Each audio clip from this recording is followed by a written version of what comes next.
saya memang mengusulkan agar lembaga-lembaga penegak hukum, terutama yang kita sudah datangi itu KPK, lalu Kejaksaan Agung, insya Allah nanti kita juga akan segera ke sana, lalu Polri, itu kita minta untuk mengusut dugaan KKN anaknya Presiden Jokowi. Karena memang kita ingin agar penyelenggara negara ini sesuai dengan aturan main yang diatur dalam konstitusi. Petisi 100 sudah meminta supaya MPR atau DPR memulai proses pemakzulan Presiden Jokowi untuk nanti menyampaikan hasil pansusnya mungkin di DPR ke MK, MK lalu menyerahkan hasilnya ke MPR.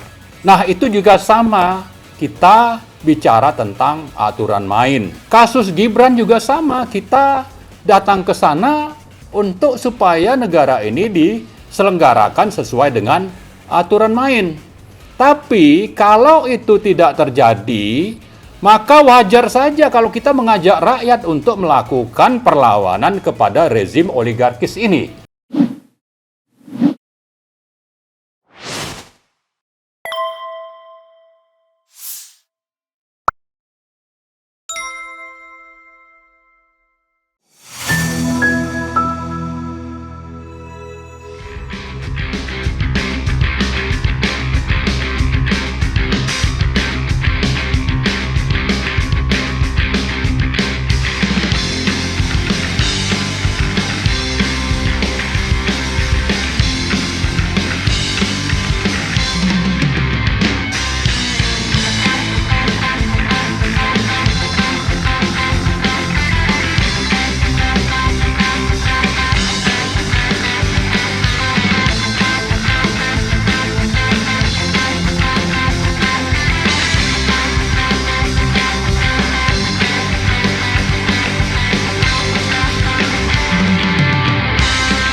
Baik, saudara, masuk penjara. paling tidak Saksinya. apa yang telah kita dengarkan dari para tokoh ini tadi, ini adalah merupakan informasi dan edukasi kepada masyarakat kita semua, karena ini semua tanggung jawab kita yang akan menjadi kehancuran itu ada kita semua.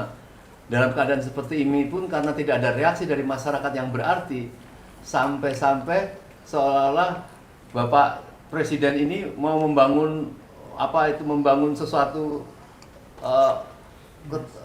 keterlanjutan hukuman ini, misalnya dengan menjadikan Gibran jadi wakil presiden, misalnya kita diam, kemudian ada yang mengatakan 1 tahun 2 tahun nanti sang presiden yang sudah mundur dia akan jadi presiden. Saya seolah seperti membangun dinasti ini dan kita masih tetap diam.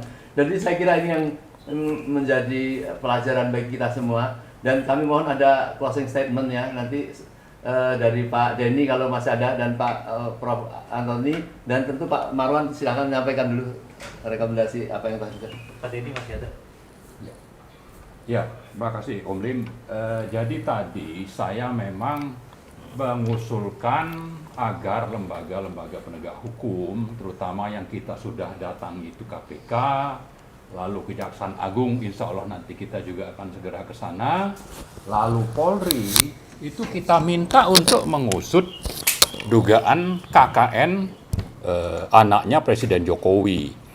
Kenapa kita melakukan itu? Kenapa kita menuntut? Karena memang kita ingin agar penyelenggara negara ini sesuai dengan aturan main yang diatur dalam konstitusi. Kemudian juga petisi 100 sudah meminta supaya MPR atau DPR memulai proses pemakzulan Presiden Jokowi untuk nanti menyampaikan hasil pansusnya mungkin di DPR ke MK, MK lalu menyerahkan hasilnya ke MPR.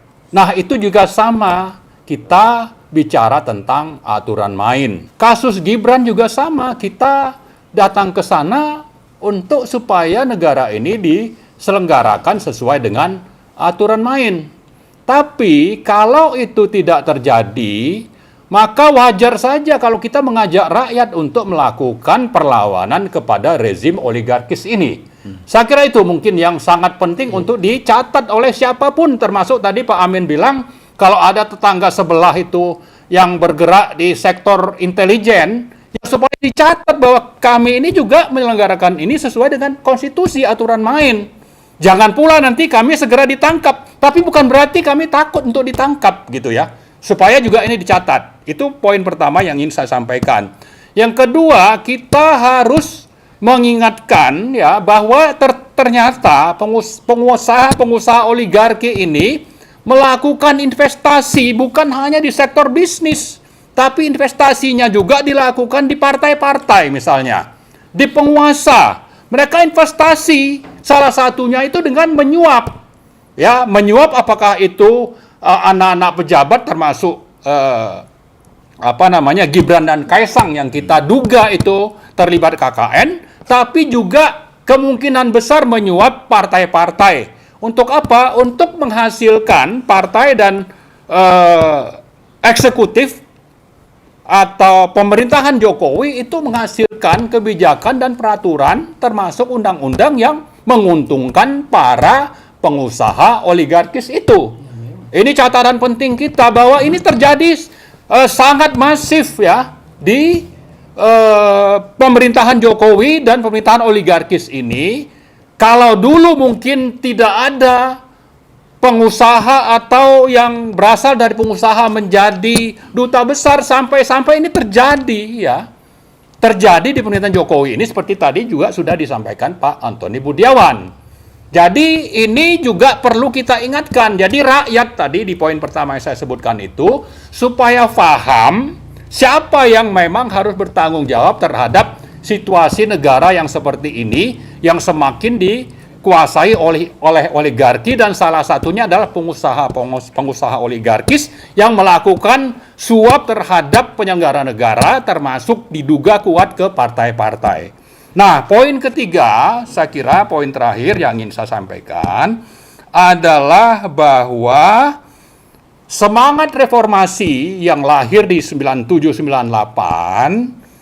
di mana di sana juga kita mencatat banyak tokoh, salah satunya itu Pak Amin, sebetulnya juga termasuk itu Ibu Megawati yang menghasilkan partai, salah satunya partai reformis ya, kalau kita ingin katakan itu adalah PDIP.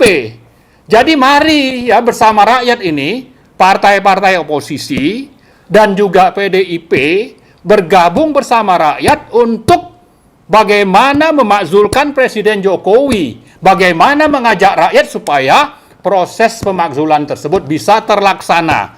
Jadi mari partai-partai reformis ya, terutama itu kalau yang lahir setelah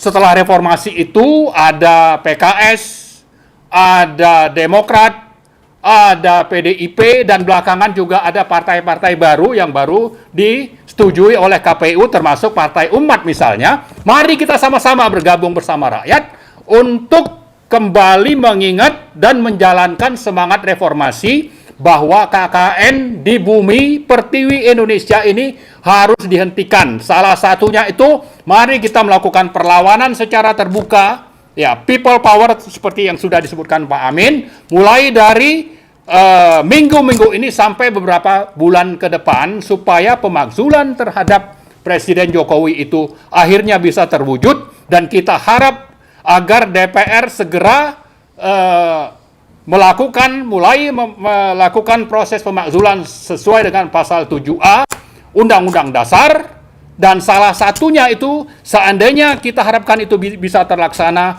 itu adalah bagaimana sikap dari partai-partai reformis, salah satunya itu adalah PDIP. Ibu Mega, bagaimana? Apakah Anda rela ya KKN di rezim Jokowi ini lebih buruk kondisinya saat ini dibanding sebelumnya, dan Anda waktu itu Ibu Mega terlibat untuk bagaimana rezim itu turun, padahal KKN-nya itu mungkin tidak separah sekarang. Kalau Anda tidak melakukan bagaimana ini tuntutan rakyat, maka kita bisa mengatakan Anda hipokrit kalau membiarkan rezim Jokowi ini terus berkuasa, dan ini adalah rezim oligarkis yang KKN-nya justru lebih parah dibanding sebelumnya.